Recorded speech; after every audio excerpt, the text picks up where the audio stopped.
I've been in law enforcement since 1993, so I'm in my 30th year. I'm going into my fifth year as the sheriff of Riverside County. And in my career, law enforcement has changed drastically from the time I was a patrol deputy until today, where we find ourselves today. It's sometimes unrecognizable. My name is Chad Bianco, and I am the sheriff of Riverside County.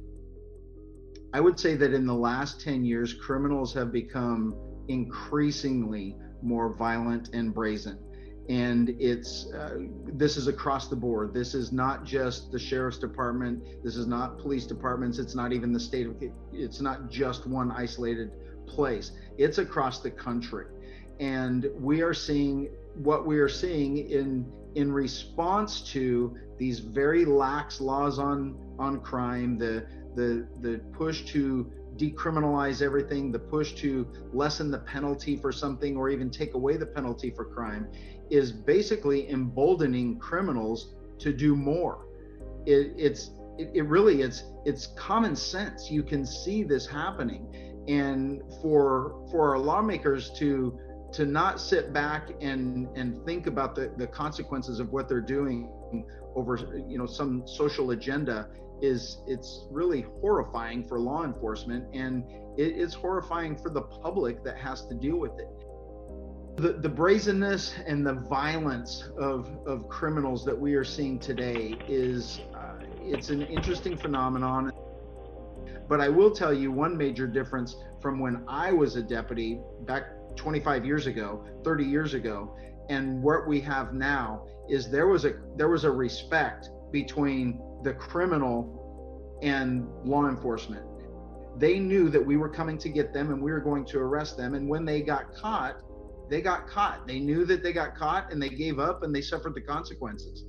And as we come to today's point in time, when we have this national push, even from horrible presidential cabinets and from their administrations, when they ridicule police and when they blame police for things, it doesn't necessarily cause the general public to think that, but that criminal element that is pretty much anti-law enforcement anyway, they get more emboldened, they feed off of that.